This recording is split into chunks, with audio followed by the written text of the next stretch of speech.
আপনারা কারা কারা একা একা যখন নামাজ পড়েন, নফল হোক, সুন্নত হোক বা ফরজ হোক, যখন নামাজ পড়েন প্রায় রাকাতে সূরা কুল হুয়াল্লাহ পড়েন কারা কারা? একটু হাত তোলেন তো। আচ্ছা, হাত নামান।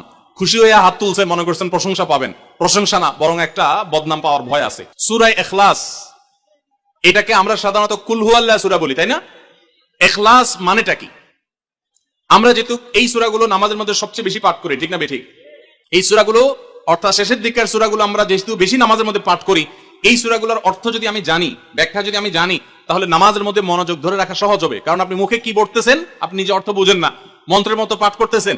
যদিও না বুঝে পড়লেও আপনি সওয়াব পাবেন, কিন্তু না বুঝে পড়লে তো আর এই কোরআনে আল্লাহ কি বলেছে এটা আপনি জানতে পারবেন না। না জানলে সে অনুযায়ী আপনি আমলও করতে পারবেন না। এজন্য আমাদেরকে বুঝতে হবে।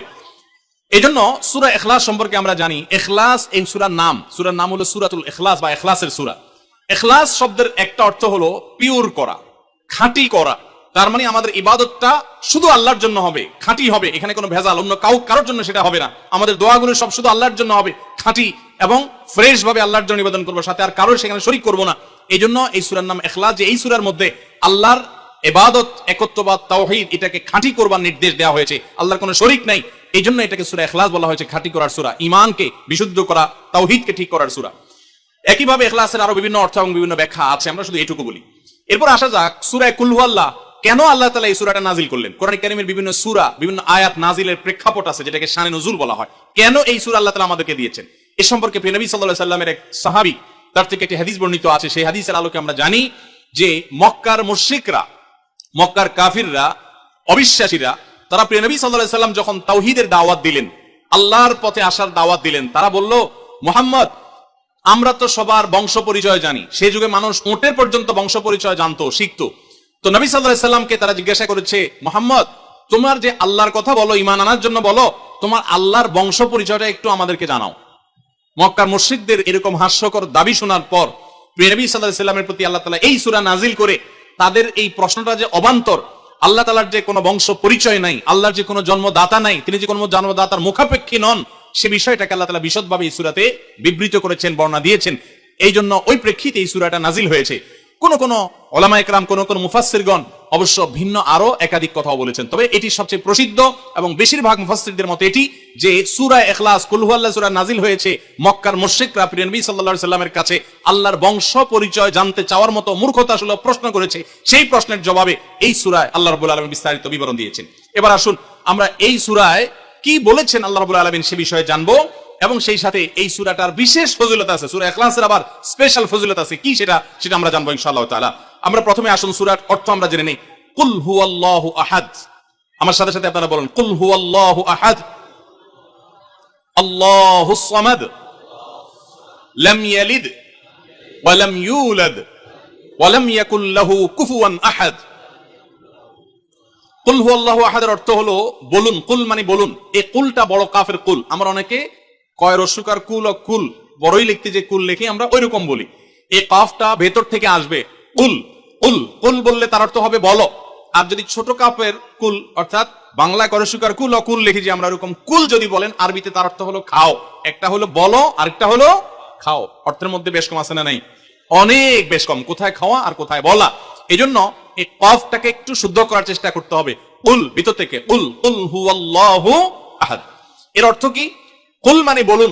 আল্লাহ তাআলা তার রাসূলকে বলছেন, হে রাসূল, আপনার ভেতরে যে বিশ্বাস আছে তাওহীদের প্রতি, সেই বিশ্বাসকে প্রকাশ করে বলুন, হুয়াল্লাহু, হুয়া মানে তিনি, আল্লাহ মানে তো আল্লাহ, বলুন যে তিনি আল্লাহ, আহাদ মানে একক, অদ্বিতীয়, তার কোনো শরীক নাই, তার কোনো অংশীদার নাই, তিনি একক।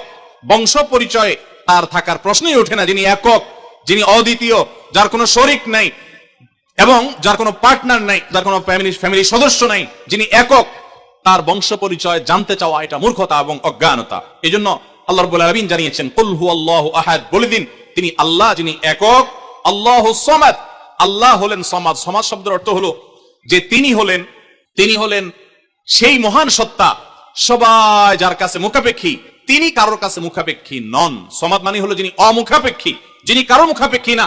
পৃথিবীর সকল সৃষ্টি তার মুখাপেক্ষী, তিনি কারো মুখাপেক্ষী না। যেহেতু তিনি কারো মুখাপেক্ষী না, অতএব তার বাপেরও প্রয়োজন নাই, তার মায়েরও প্রয়োজন নাই, তার সন্তানের প্রয়োজন নাই, বন্ধুর প্রয়োজন নেই, তার কারোর কোনো প্রয়োজন নেই। সবার তাকে প্রয়োজন, কিন্তু তিনি কারোর কাছে মুখাপেক্ষী নন। আল্লাহুস সামাদ লাম ইয়ালিদ ওয়া লাম ইউলাদ, যেহেতু তিনি কারো মুখাপেক্ষী নন এজন্য তিনি কাউকে জন্ম দেননি। ওয়া লাম ইউলাদ, এবং তাকেও কেউ জন্ম দেয়নি। যেহেতু তিনি কোনো কারো মুখাপেক্ষী না, এজন্য তার বাপ মারও প্রয়োজন নাই।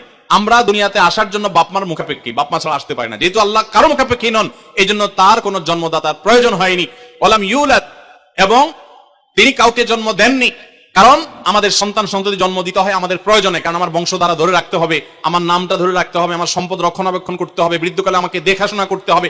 এইসব কারণে আমাদের সন্তানের প্রয়োজন হয়। আল্লাহ তাআলা যেহেতু মুখাপেক্ষী নন কোনো কিছুর প্রতি, এই জন্য তার কাউকে জন্ম দিয়ে তার বংশটিকে রাখারও প্রয়োজন নাই, আবার তাকে কেউ জন্ম দেওয়ারও প্রয়োজন নাই। ওয়ালাম ইয়াকুল্লাহু কুফুয়ান আহাদ, আর তার কোনো সমকক্ষ নাই, তার সমান কেউ নাই, তার সাথে কোন প্রকার সাদৃশ্য হতে পারে এমন আর কেউ নেই। তিনি অদ্বিতীয়, তিনি একক। এই ছোট ছোট 4টি সূরায় আল্লাহ তাআলার 3টি গুণবাচক নাম আল্লাহ উল্লেখ করেছেন। আল্লাহর মূল নাম যেটা সেটা উল্লেখ করেছেন আল্লাহ, তার জাতে পাকের নাম। আর এর পাশাপাশি আরো 2টি গুণবাচক নাম উল্লেখ করেছেন। এক হলো আহাদ মানে একক, এটা আল্লাহর গুণবাচক নাম, আর একটা হলো সমাদ, এটাও আল্লাহর গুণবাচক নাম। এই নামগুলো আল্লাহ তাআলা উল্লেখ করেছেন। এই যে সূরাটা, সূরা ইখলাস আমরা জানলাম, এর অর্থ আমরা শুনলাম। এই সূরার ফজিলত কি?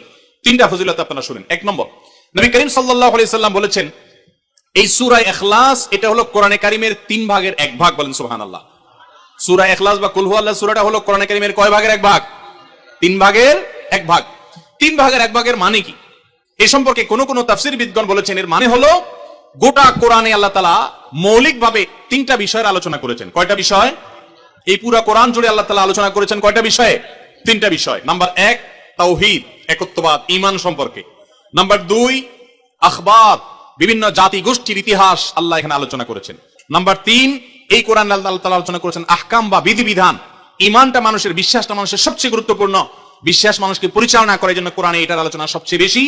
এরপর ইতিহাসের আলোচনা মানুষের অনেক বেশি প্রয়োজন শিক্ষা গ্রহণ করবার জন্য পূর্বের ঘটনাবলী থেকে, সেজন্য সেগুলোও আছে। আর 3 নম্বর বিধিবিধান, মানুষ কিভাবে চললে কোন দিকে গেলে লাভ হবে, কোথায় গেলে ক্ষতি হবে, সেই হালাল হারামের বিবরণ কোরআনে আছে। 3টা বিষয়ের আলোচনার মধ্যে একটা হলো তাওহীদ বা ঈমান। এই সূরা ইখলাস এমন একটা সূরা কোরআনের, এই একটা সূরাতে পুরা সূরা 4টা আয়াতের সবগুলো আয়াতে শুধু ঈমান সম্পর্কে, শুধু আল্লাহর জাত সম্পর্কে বলা আছে। বলেন সুবহানাল্লাহ। ভাইরা আমার, এই সূরা ইখলাস বা সূরা কুল হুয়াল্লাহ এটা কোরআনে কারীমের 3 ভাগের 1 ভাগ। এটার একটা ব্যাখ্যা। আরেকটা ব্যাখ্যা হলো কোরআনে কারীম যদি কেউ পুরাটা পড়তে পারে যে পরিমাণ সওয়াব সে লাভ করবে। শুধু কুল হুয়াল্লাহ সূরা যদি একবার পাঠ করে, কয়বার? একবার যদি পাঠ করে, কোরআনে কারীমের 3 ভাগের 1 ভাগ তেলাওয়াত করার সওয়াব আল্লাহ তাআলা ওই ব্যক্তিকে দান করেন। তাহলে যদি কেউ 3 বার পাঠ করে, তাহলে এখান থেকে বোঝা যায় যে আল্লাহ তাআলা তাকে পুরা কোরআন একবার তেলাওয়াতের সওয়াব দান করবে। পুরা কোরআন কষ্ট করে তেলাওয়াত করলে সেটার যে মর্যাদা হবে সেটা অবশ্যই ভিন্নতর। কিন্তু 3 কুল সূরা ইখলাস এটাকে 3 বার পাঠ করলে আল্লাহ রাব্বুল আলামিন কোরআনে কারীমের পূর্ণাঙ্গ কোরআন তেলাওয়াতের সওয়াব পাবেন বলে অনেক উলামা ইকরাম, মুহাদ্দিসিন ইকরাম বলেছেন এই হাদিসের আলোকে। এটা হলো এর দ্বিতীয় ফজিলত। প্রথম ফজিলত। দ্বিতীয় ফজিলত হলো আমাদের প্রিয় নবী সাল্লাল্লাহু আলাইহি ওয়াসাল্লামের সময় তিনি এক দলকে একটা অভিযানে পাঠিয়েছেন। তাদের মধ্যে যিনি ইমাম সাহেব ছিলেন, ওই আল্লাহর বান্দা প্রত্যেক নামাজের মধ্যে যে কোনো সূরা পড়তেন, যে কোনো কিরাত পড়তেন, শেষে সূরা ইখলাসটা অবশ্যই পাঠ করে তারপর রুকুতে যাইতেন। এখন সাহাবীদের মধ্যে একটা প্রশ্ন দেখা দিল যে এই লোকটা প্রত্যেক রাকাত নামাজে সূরা ফাতিহা, আলহামদু সূরা পাঠ করার পর যেই সূরাই পড়েন, যেই কিরাতই পড়েন, সাথে আবার কুল হুয়াল্লাহটা কেন পড়েন? আমরা তো নবী সাল্লাল্লাহু আলাইহি ওয়াসাল্লাম কিরম করতে দেখি নাই। তখন সাহাবীরা এসে নবী সাল্লাল্লাহু আলাইহি ওয়াসাল্লামকে জিজ্ঞাসা করলেন, ইয়া রাসূলুল্লাহ, আমাদের ইমাম সাহেব যাকে আমাদের সাথে আপনি দিয়েছেন, যিনি আমাদের সাথে আছেন, এই ব্যক্তি প্রত্যেক রাকাতে অন্য যা পড়ুক আর না পড়ুক এই কুল হুয়াল্লাহ সূরাটা উনি পড়েই পড়ে, এটা উনি ছাড়ে না। এর কারণটা কি? তখন নবী সাল্লাল্লাহু আলাইহি ওয়াসাল্লাম জিজ্ঞাসা করলেন ওই ব্যক্তিকে যে তুমি কেন এই সূরা পাঠ করো? অবশ্যই অবধারিতভাবে সূরা ফাতিহা না প্রত্যেক রাকাতে ফিক্সড, অন্য কোন সূরা তো ফিক্সড না, তুমি অন্য যাই পড়ো সাথে প্রত্যেক রাকাতে কুল হুয়াল্লাহ দিয়ে শেষ করে তারপর রুকুতে যাও কেন? তখন সে সাহাবী বলেন, ইয়া রাসূলুল্লাহ, আমি কেন পড়ি? কারণ কোরআনে কারীমে এই একটা সূরা, সূরা ইখলাস বা কুল হুয়াল্লাহ সূরাটা একমাত্র সূরা যেই সূরার শুরু থেকে শেষ পর্যন্ত সবগুলো আয়াতে শুধু আমার আল্লাহর কথা বলা আছে। কোরআনের অন্য কোন সূরা এমন নাই যেই সূরার শুরু থেকে শেষ পর্যন্ত পুরো সাবজেক্ট আগার টু গোড়া পর্যন্ত সবগুলো বিষয়, সবগুলো আয়াতে শুধুমাত্র আল্লাহর পরিচয় দেওয়া হয়েছে, এমন আরেকটা সূরা নেই। যেহেতু এখানে শুধু আল্লাহর কথাই বলা হয়েছে, এই জন্য এই সূরাকে আমার অনেক বেশি পছন্দ হয়, এই জন্য এই সূরাকে অনেক বেশি আমি ভালোবাসি। আমার আল্লাহর আলোচনা এখানে, অন্যান্য সূরাতে কোথাও ইতিহাস, কোথাও হালাল হারাম, কোথাও বিধিবিধান, কোথাও অন্যান্য আলোচনা আছে, কিন্তু এই সূরায় শুধু আমার আল্লাহর কথা বলা আছে। এই জন্য আল্লাহর মহব্বত এই সূরাকে আমি অনেক ভালোবাসি, কুল হুয়াল্লাহ সূরা। নবী করিম সাল্লাল্লাহু আলাইহি ওয়াসাল্লাম তখন বলেছেন, তোমার এই ভালোবাসার কারণে আমার কাছে ওহী আল্লাহ পাঠিয়েছেন যে আল্লাহ তাআলা তোমাকে স্পেশালি ভালোবাসেন।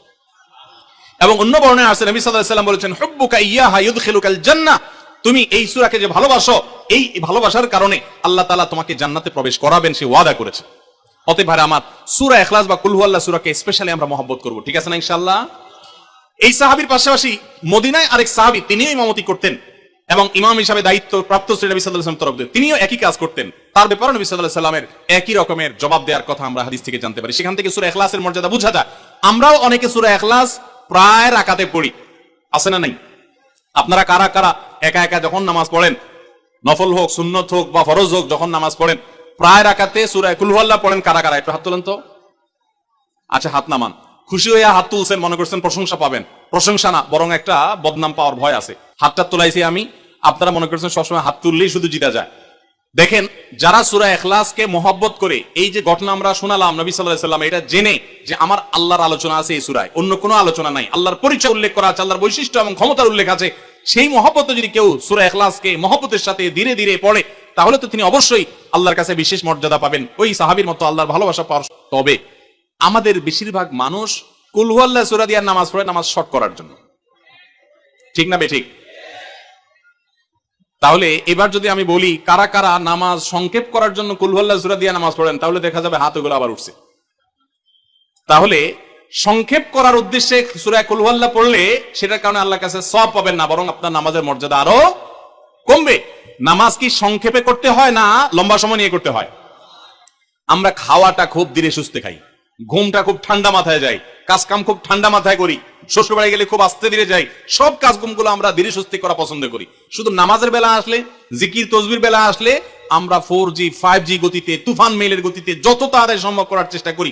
সব জায়গায় গতি ভালো না, মোবাইলের নেট স্পিডের গতি ভালো বুঝলাম, কিন্তু তেলাওয়াত যে যত ধীরে ধীরে করবে, নামাজ যে যত আস্তে আস্তে পড়বে, আপনি মসজিদে লক্ষ্য রাখবেন, আপনার মসজিদে যেই লোকটার নামাজের সবচেয়ে বেশি সময় লাগায়, যেই লোকটার 2 রাকাত নামাজে সবচেয়ে বেশি সময় দেয় ব্যয় করে, আপনি নিশ্চিত ধরে নেবেন এই লোকটা নামাজি হিসাবে তত আল্লাহর কাছে প্রিয় এবং শ্রেষ্ঠ।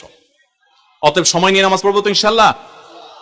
আমাদের অনেকেরই তাড়াহুড়া করে নামাজ পড়ার স্বভাব আছে ভাইরা, ভালো না এটা। যাই হোক, তো সূরা ইখলাস আমরা এটাকে সংক্ষেপ করার জন্য পড়বো না, মহব্বত করার জন্য পড়বো আজ থেকে, ঠিক আছে তো ইনশাআল্লাহ।